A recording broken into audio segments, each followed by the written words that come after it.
بهرحال موږ د مانځه مسلې شروع کړې وي مواقیت الصلات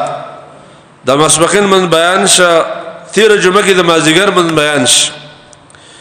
ادا بغه ترتیب باندې موږ بیانول چې کوم حدیث د جبرئیل او چاغي کول د مسبقین منځو بیا د مازیګرو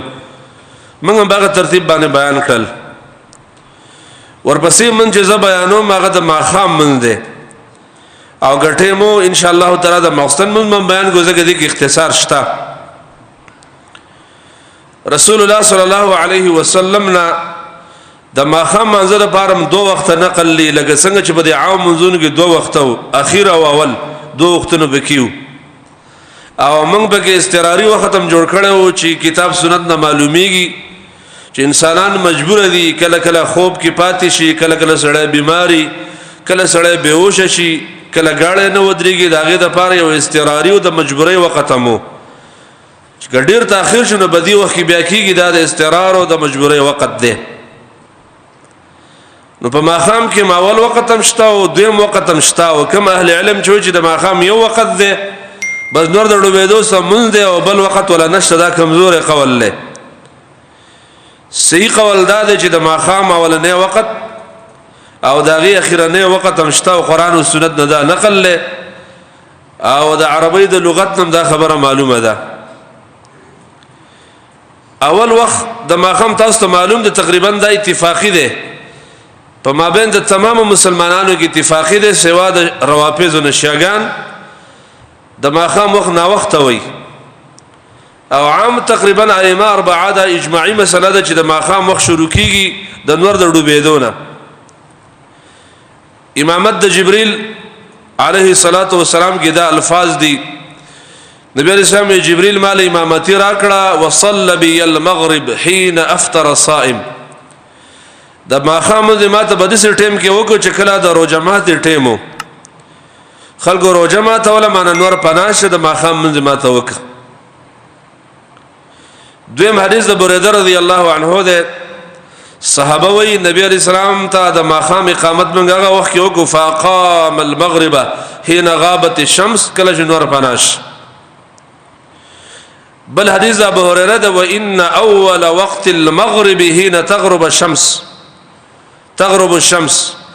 د ماخام اولنې وخت غزين شروع کی کله چې نور پنا کیږي دغه ټیم د ماخام وخت شروع کیږي بده کې د ماخام من روا کیږي خدا خبرو سیاد ساته روافض چې دي شیعاګان او د ماخام نه وخت کوي او نبی صلی الله علیه وسلم دا ترغیب ورکړی دی رافع بن خدیج وی كنا نصلي المغرب مع رسول الله صلی الله علیه وسلم من بد ماخام جمع د الله رسول سره وکړه فینصرف احدنا سلام من جوګرځو من بچ جمعات ته وته وانه لا يبصر مواقع نبله یو سړی بچ ډاز وکړو په کم ځای کې مړدکه او ګولې لګیدا غزه بخکاره کېدو دا دوړه بخکاره کېدا د سټیم باندې ماخام منځ کوم کاو دغه ترغیب لري شګانو بټې ماخام نه کوي چې ستوري مور راوخي جو اسمان د سورو نه ډک شي او سره د ماخام منځ کوي دا طریقه خلاف سنت ده عذر د وینه سره شاته کېدې چې ځکه ټیم وګد ده خو بغیر د عذر د ماخام اسبه غب شپ کې نا وخت کول واسه بډړه لګولو کې نا وخت کول یا ډوړې تر مخې کول او ډیر نا وخت کول دا طریقه د شګانو ده ودا ما خام من ما موکو بیا بهر ته وته او کم ملګری بچ غشه گزار کو غشه بچ کم ځکه ولګي دغه د لګیدو زې به من تخکاره کېده او نبی رسول فرمایلی صحیح حدیث کې راغلی ابن ماجه کې دا حدیث لا تضال امتي على الفطره زما امت به همیشه په فطرت اسلامی باندې سوچ زما امت دو کارونه کول یو دا ماخام رو جماعت نه وخت کاونه د اذان سره یا د نور د ډوبېدو سره رو جماعت کاو او دویم چې د ماخام مزنه نه وخت کاونه زما امت په فطرت باندې ده ما لم يؤخر المغرب چې ماخام دوبره نه رسته کاو حتی تشتبك النجوم تر دې چې ستوري په اسمان کې ګڼ راوخیږي اشتباک دې ته ویل کېږي دا دوله اسون چې سړی په یو بل کې واچي معنی دا چې ستوري بالکل راختلی اسمان د ستورو ډکی او ته د ماخام منځ په دې ټیم کې کې نو دا غلط ټیم کې کې دا د شیګانو ټیم دی ابو عتیبه نوم یو تابعی دی هغه زو مسروق عائشه رضی الله عنها خاله ورغلو فقلنا يا ام المؤمنين من غير مسلمانانو مور په دې صحابو کې دوه کسان دي رجلان من اصحاب النبي صلى الله عليه وسلم دا الله د نبی دوه صحابه دي احدهما يعجل الافطار ويعجل الصلاه يوم الغير وجماعتهم وختي کوي او د ماخام منځم وختي کوي والآخر يؤخر الافطار ويؤخر الصلاه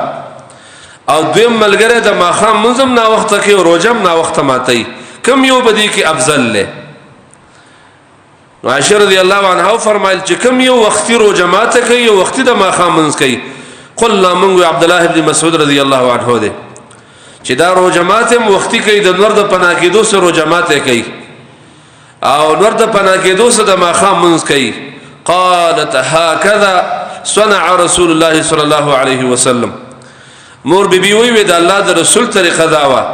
چې هغه به روزمات هم وختي کوو او د ماخام منځ وختي کوو دا سړی افضل له چې څوک روزم وختي ماتي ماخام کې منځ وختي کوي دا افضل له او څوک چې روزه نه وخت ماتي چې ورګي دا مليان لا خوري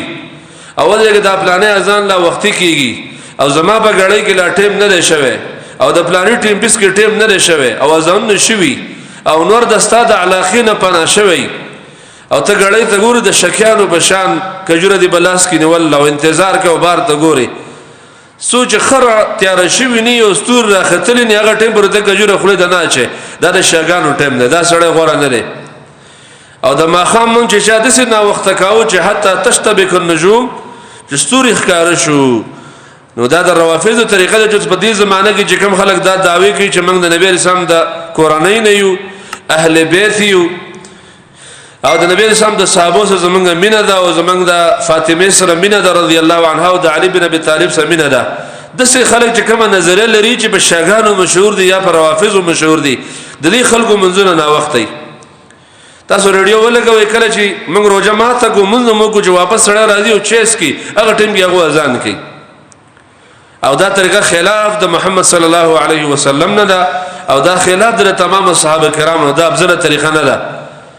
غوړه طریقه په ماخام کې ده چې ماخام من بسړه د وخت کوي چې نور کله پناشه ماخام راولګي بس دې ټیم کې بسړه اذان کوي ډیر انتظار بدري ماخام د نور اذان نه کوي زما د خبرې دا مطلب هم نه چې نور ولړ یو بغرونو باندې نور لا سور شوی ته اذان کې دا معنی نه ده نور چې پوره یقیني پناشه بس اذان بکې ډیر انتظار بنه کې دا خو د ماخام ورنه وقت تقریبا بدی کې اتفاق د تمام ائمه اختلاف کې دي چې نشته ټول امامان دا خبره مني څلور مذاهب دا خبره مني چې د ماخام ټیم دا ده